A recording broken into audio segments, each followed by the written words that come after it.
Olá, estamos começando mais um Farofa Crítica, um programa onde pensar é o nosso principal ingrediente. A cada programa, intelectuais, ativistas, artistas e outros arteiros comentam sobre temas contemporâneos. Farofa Crítica é uma produção do CELAC em parceria com o Departamento de Jornalismo e Editoração da ECA USP e apoio do Instituto de Estudos Avançados, IEA da USP, e parceria com a revista Fórum. Acesse o nosso canal youtube.com/farofacrítica, inscreva-se e clique no sininho para receber notificações de novos programas. Também acesse a nossa página no Facebook, facebook.com/canal Farofa Crítica, onde você pode sugerir temas, convidados para serem entrevistados aqui no nosso programa. Divulgue entre seus amigos, contatos, familiares, para a gente ampliar aí nossa rede de apoio ao Farofa Crítica.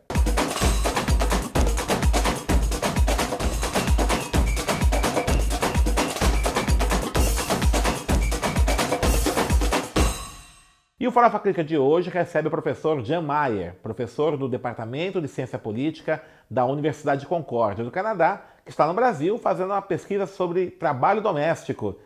Faz parte de uma pesquisa maior que ele tem realizado sobre o trabalho precário na América Latina. Professor Jan, obrigado por ter aceito o nosso convite. Me fala um pouquinho dessa pesquisa que você está realizando sobre o trabalho precário na América Latina, no Brasil particularmente. Certo. Que pesquisa que é essa? Certo. Primeiro, muito obrigado pelo convite, agradeço muito a oportunidade de falar com você hoje mesmo.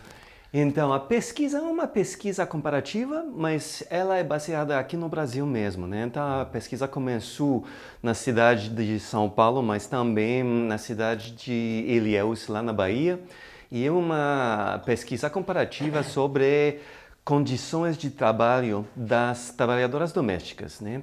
E o nome original da pesquisa era combater a invisibilidade. Por quê? Porque trabalhadoras domésticas, o trabalho doméstico, a maior parte do tempo é um trabalho invisível, né? Ele faz parte dessa categoria do trabalho que a gente chama em geral trabalho informal, e trabalho que em geral aqui no Brasil é fácil estabelecer o que é trabalho informal, é trabalho sem carteira assinada, né?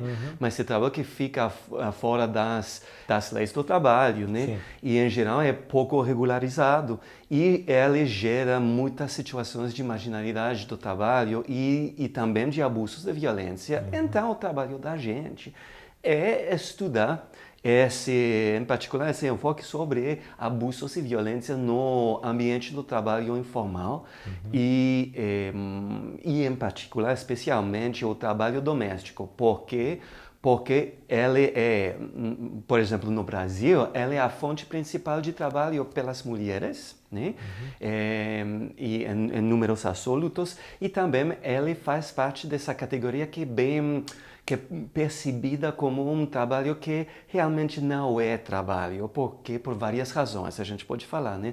Mas por várias razões, e então é um trabalho que por essência ele fica marginalizado de maneira cultural, de maneira social, econômica, política também.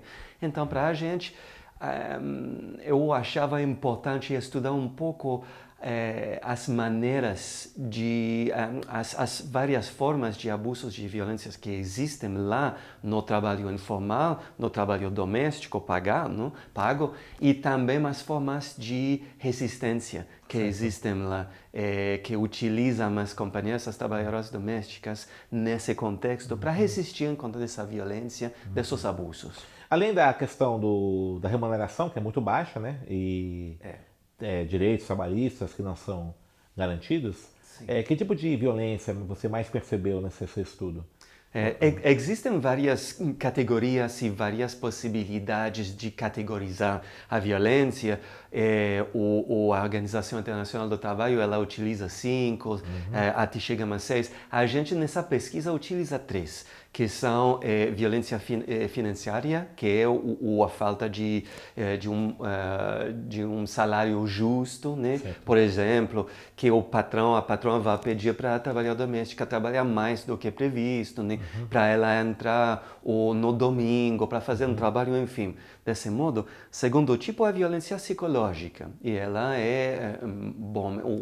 a violência psicológica típica vai ser xingamentos, vai ser gritar, vai ser esse tipo de comentários que vai falar, por exemplo, da aparência da trabalhadora doméstica, sobretudo se ela é negra. Né? E então, esse tipo de abusos psicológicos a gente acha muito importante e ela aparece bem importante também na pesquisa. E o terceiro tipo de violência ou de abuso é o abuso de tipo físico, que ela inclui também assédio sexual, né? Então, a violência física é esse tipo de... são golpes, empurrões, enfim, chutes, etc, etc. Agressões, tudo Agressões, isso. Certo. isso. E você encontrou, assim, um índice muito alto dessas violências, em todos os contextos, assim? Na verdade, é altíssimo. E tem aumentado, assim? Como é que tem? Então, duas coisas. Primeiro, a ocorrência desses tipos de abusos é altíssimo. Certo. Não sempre, não todos, bom, em vários casos, a gente vai falar sobretudo de violência financeira, né? E também de violência psicológica. Pode ser que vai ter violência física, mas não é tão, em geral, não é tão frequente.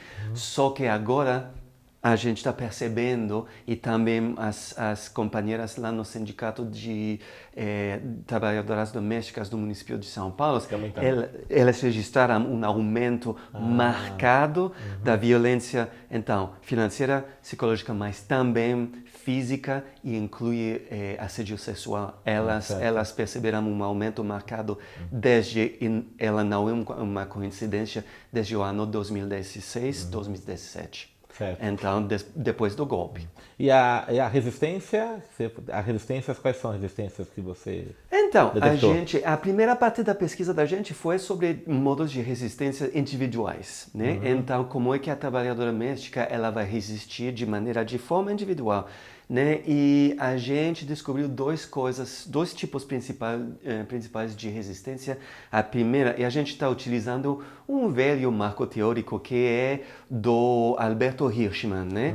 E então, a primeira categoria é a resistência que está utilizando o método da saída. Então, para escapar da violência, para resistir, a trabalhadora doméstica ela vai sair do emprego, ela vai embora, né? Muitas vezes sem dar aviso prévio, ela vai sair porque ela não pode aceitar, não suporta. E uma maneira de terminar, como de acabar com a violência de maneira rápida e deixa lá a violência. O problema é que muitas vezes essa forma de resistência ela não afeta as causas estruturais da violência, exatamente. E tampouco a trabalhadora doméstica ela não aprende outros modos de resistência, né? Então é uma forma de sair, uma forma de resistir que vai ser recorrente, mas que é também muito frequente e que não dá realmente para avançar nessa perspectiva de aprender como resistir de maneira mais, vamos falar assim, eficaz. O segundo tipo é o tipo a gente fala, o tipo da voz. Então, trabalhadoras domésticas vão fazer duas coisas. O primeiro é reclamar. Pode ser reclamar de maneira bem fraca, né, sem confrontar com a patroa. Outro tipo é reivindicar os direitos trabalhistas, né? E essa forma é a forma que dá certo, né? É a forma que tem um impacto maior de todas as formas de resistências individuais. Só que ela leva também um grande perigo, que pode ser a perda do trabalho. A trabalhadora doméstica ela pode ser mandada embora, né? E também uma resposta física. Então, assédio físico de novo, né? Certo. E tem vários casos disso na pesquisa. As trabalhadoras domésticas falam, por exemplo, eu falei com a patroa de maneira respeituosa, né? Mas eu falei, se você precisa de respeito, eu preciso de respeito também. Mas a patroa precisa falar com respeito com a gente. E a patroa pegou. A patroa então, deu um chute, então, um empurrão, né? Então, uma maneira bem agressiva de responder. Então, essa estratégia de resistência, ela tem uma dimensão de perigo avançado, né, para elas, e é relativamente pouco utilizada só que tem várias dimensões. Ela é pouco utilizada quando a trabalhadora doméstica é uma diarista, ela é jovem, ela tem filhos que são jovens também, então, em geral, ela não vai utilizar a voz, ela vai aguentar, né? Mas se a trabalhadora doméstica, ela é um pouco maior, né? Mais de 30 anos de idade, ela tem filhos que são um pouco também maiores e que tem um parceiro, pode ser um marido ou não um companheiro, então ela vai utilizar mais esse modo de resistência. Certo. Essa foi a primeira parte da pesquisa. Agora a gente está fazendo outra pesquisa mais aberta, mais completa também sobre modos coletivos e individuais de resistência, em parceria com o Sindicato das Trabalhadoras Domésticas do município. Como é que você enxerga essas possibilidades de resistência num contexto que tem aumentado aí a pressão pelo fim dos direitos trabalhistas, pela desregulação do trabalho? O neoliberalismo tem feito isso. Como é que você vê esse contexto hoje? Então, as variações são interessantes porque a gente percebe temos um período de adaptação entre a adoção das mudanças nas leis trabalhistas e a maneira de implementar, né, essas leis. E também na consciência coletiva das trabalhadoras domésticas e também dos sindicatos. Então, os modos de resistência, eles se adaptam conforme vão mudar as atitudes dos tribunais, dos patrões e das companheiras, né? É o primeiro passo. Mas agora também esse sindicato, a gente falou já do sindicato do município, ele utilizou desde o final do ano, desde justo depois do golpe, né? Um modo de organização, de mobilização interessantíssimo, eu acho, né? Para convencer, para falar muito mais com trabalhadoras domésticas que não são filiadas com sindicatos, que não têm acesso a essa informação sobre os direitos delas. Primeiro, são direitos que mudaram, mas existem direitos ainda, né? E esse sindicato está fazendo um trabalho de difusão desse conhecimento, né? E ajuda no processo de resistência. Só que a penetração do sindicato e a penetração desse conhecimento nas zonas de moradia das trabalhadoras domésticas é limitado. Então, é limitada, desculpa. E então, o grande desafio nesse contexto de resistência é difundir o conhecimento dos direitos dela, né? Porque muitas, e é realmente triste, né? Muitas delas acham que não têm direitos, não.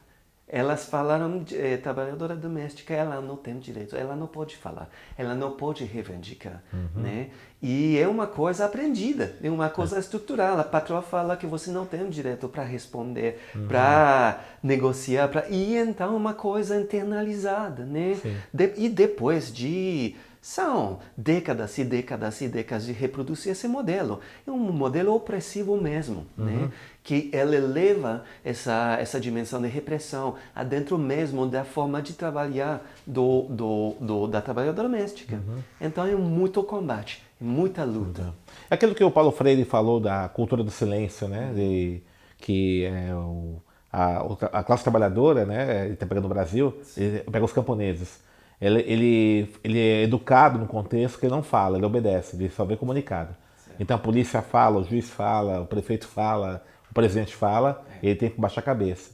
E isso ele leva, então, né, para essa relação de trabalho, então acho que não pode falar, né? Exatamente. Então, isso, só obedece. E uma coisa interessante também, a pesquisa da gente indica que o governo do Lula, o governo da Dilma, eles mudaram essa atitude, pelo menos para a classe trabalhadora, que eu estudo, né, a classe das trabalhadoras domésticas. Houve mudança nesse período? E elas reconhecem também. Elas falam desse período como um período de mudança importante nas atitudes delas.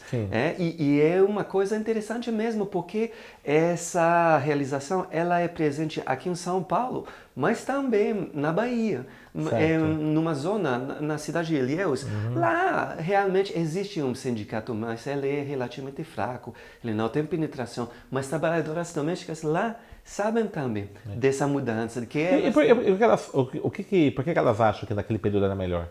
Qual que é a argumentação que elas apresentam? A argumentação é variada, mas a coisa principal foi a mudança no contexto social do Brasil, a palavra climato, Isso, climato. no climato sociopolítico do Brasil. Sim. Eles falaram que foi muito mais aceptado pelo trabalhador falar e reivindicar os seus direitos. Uma coisa interessante também, porque trabalhadores domésticos às vezes sabem dos seus direitos, mas também tem outros direitos que não têm certeza delas, né? Então não vão reivindicar, não, ou imaginam que existe esse tipo de direito, mas ainda não tem essa vontade de falar delas, mas muitas delas sabem que existem esses direitos, só que não sabem como reivindicar, né? Entendi. Mas muitas delas falaram que o governo do PT foi realmente super útil para elas, para só se sentir um pouco mais tranquila com essa condição. Mais humanas, né? Mais humana. Trabalhadora doméstica é trabalhadora. Trabalho doméstico é trabalho. É trabalho como qualquer tipo de trabalho. Mas eu acho que é super trabalho, porque é trabalho pago, mas também é trabalho dentro da casa da empregadora. Então, um trabalho difícil mesmo, né? Em muitos casos, algumas moram no emprego, não tem nem casa para morar. Né? Moram. Essa é uma tendência que você percebe que existe menos e menos agora. Mas tem muitas dessas companheiras que trabalham lá, que moram lá na casa e que então se sentem de maneira psicológica. Você vai se sentir presa, né? Desse contexto. E então, para falar com uma patroa, para reivindicar direito, é dificilíssimo. E a tua pesquisa, ela continua? Só no Brasil mesmo ou vai pegar outros países da América Latina? Então, a pesquisa ela é dividida em duas partes. A gente vai fazer essa pesquisa colaborativa como sindicato, que é uma pesquisa original e eu acho inovadora, não? Porque são trabalhadoras domésticas que vão administrar o questionário. Então, vão fazer um tipo de trabalho etnográfico. Vai ser um bate-papo entre a companheira... entre trabalhadoras domésticas, né? E ela em colaboração com o sindicato do município, né? E a outra parte é um trabalho colaborativo, mas também, sobretudo, comparativo entre o contexto do trabalho doméstico aqui no Brasil, mas também na Jamaica, na Colômbia e no Peru também. Certo. E lá já começou na Colômbia e Peru? Ainda vai ser? Peru começou, na verdade, essa parte do trabalho já acabou. Então, já temos os dados e estamos escrevendo o artigo, né? E o trabalho na Colômbia está acontecendo agora mesmo com uma companhia que ela é sócia no laboratório de estudos da gente, né? Que a gente tem lá na Concórdia. E na Jamaica, e é um trabalho que continua agora. E é bom, o trabalho enorme, é interessante, mas é ótimo, eu acho, é importante. O que te motivou, né, a fazer essa pesquisa? Né? Você é professor lá da Concórdia, no Canadá, em Montreal, né? O que te levou a fazer esse estudo? Uma coisa bem personal, na verdade. Eu falei com o meu trabalho antes era um trabalho com organizações sindicais formais, né? Grandes sindicatos, a CUT, né? Por exemplo, sindicatos dos trabalhadores da região da ABC, né? Metalúrgicos, metalúrgicos, exatamente. Mas eu fiquei com essa dúvida de o que está acontecendo com o trabalho informal, que não tem muitas pessoas, não tem muitos especialistas no ambiente acadêmico que fala muito, sobretudo, que fala das condições difíceis mesmo do trabalho informal, né? E foi em relação em reação em contra dessa ausência, né, de trabalho. Não essa ausência realmente, mas a pouca disponibilidade do trabalho sobretudo o contexto bem difícil. Há uma invisibilidade, né, desse tipo de... Invisibilidade mesmo, né? E a maioria, né, do trabalho de hoje é informal, né? É isso. Então eu decidi, e na verdade o contato com trabalhadoras informais é um contato ótimo, realmente bem aberto. E elas querem falar dos desafios que elas enfrentam. E uma coisa eu acho importantíssima, porque, sobretudo no Brasil de hoje, onde a força de trabalho ela é ocupada por mais da metade dela nessa zona, que é a rama informal do trabalho, né? E se você não falar do trabalho informal, você está esquecendo da metade da força de trabalho do Brasil. Exatamente. Né? Então, acho que outros países é a mesma coisa, Peru, Colômbia, acho que a situação é semelhante, né? Também. Então, é importante falar, né? Para mim foi uma coisa É pessoal, mas acho que vale a pena realmente combater essa invisibilidade, né? Certo. Professor, você fala muito de um estudioso da infrapolítica, o James Scott, né? Isso. Então, como é que qual que é a relação dessa referência teórica da infrapolítica, o James Scott, nesse trabalho que você tem realizado?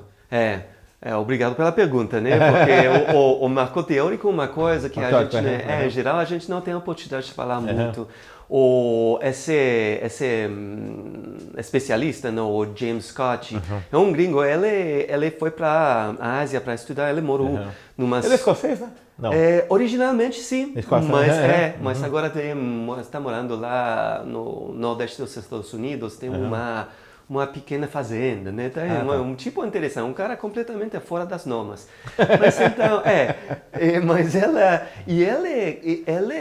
deu conta de que no contexto dos estudos de movimentos sociais e também dessa coisa da revolução, dos movimentos revolucionários, etc., não tinha muito lugar deixado para a resistência individual. Sim. E o que você muito bem falou, a infrapolítica. Então, a política que não aparece bem clara na primeira vista, né? Se você falar só como políticos, só como a elite, só como representantes de grandes movimentos, etc., você vai perder completamente essa dimensão mais, vamos falar assim, popular, né? Da política e da cultura mesmo, das pessoas que moram num contexto nacional dado. Então, e ele falou, você precisa passar muito tempo com essas pessoas e falar com essas pessoas do povo, né? Para perceber como que elas percebem a política e reagem.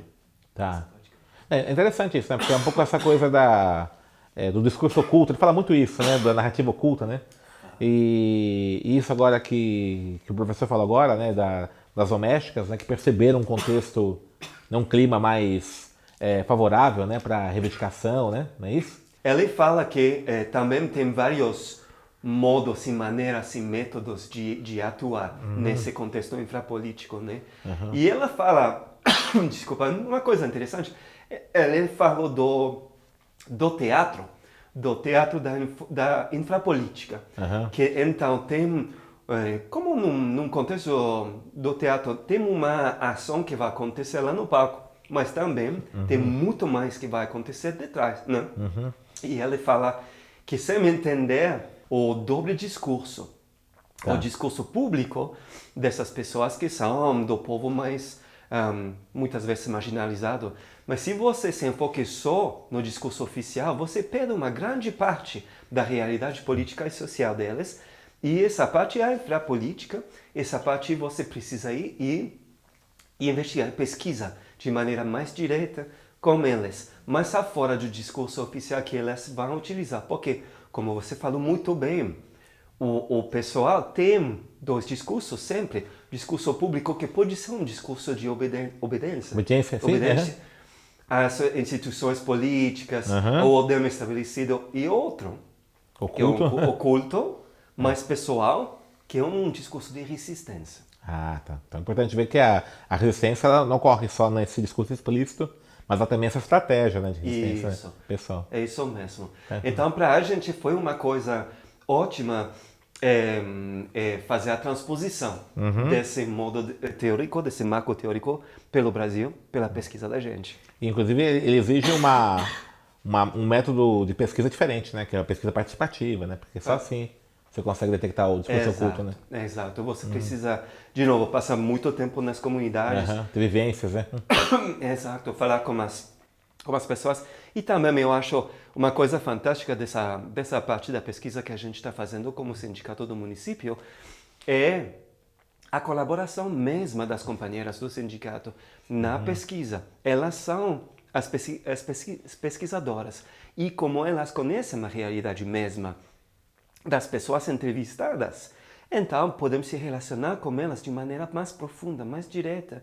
E para a gente acha que o resultado dessa pesquisa vai ser um mapeamento muito mais preciso, exato, né? Das atitudes, dos desafios, mas também das aspirações, dos sonhos e dos dois discursos das trabalhadoras domésticas. Tá bom. Então, obrigado, professor Jean, pela sua entrevista. Gostei muito aí da pesquisa, né? Acho que aí uma grande colaboração. Ela não tem prazo para terminar também, ela vai ter continuidade, né? Tem continuidade, mas a primeira parte desse trabalho em colaboração é ao final de dezembro. Então, dezembro já. A gente quer já vai publicar artigos, tudo? Publicar é a primeira parte e a parte essa é a pesquisa como sindicato e a pesquisa comparativa é um trabalho que continua. É de longo prazo. Então tá ótimo, obrigado, professor. Professor Denis. Então nos encontraremos em Montreal? Perfeito, com muito prazer. Então tá ok, obrigado. Perfeito, obrigado. Então estamos encerrando mais um Farofa Crítica, que hoje entrevistou o professor Jean Mayer, do Departamento de Ciência Política da Universidade de Concórdia de Montreal. Acesse o nosso canal youtube.com/farofacrítica, inscreva-se, clique no sininho para receber notificações de novos programas. E para encerrar a edição de hoje, uma frase de Leon Tolstói. Os ricos farão de tudo pelos pobres, menos descer das suas costas.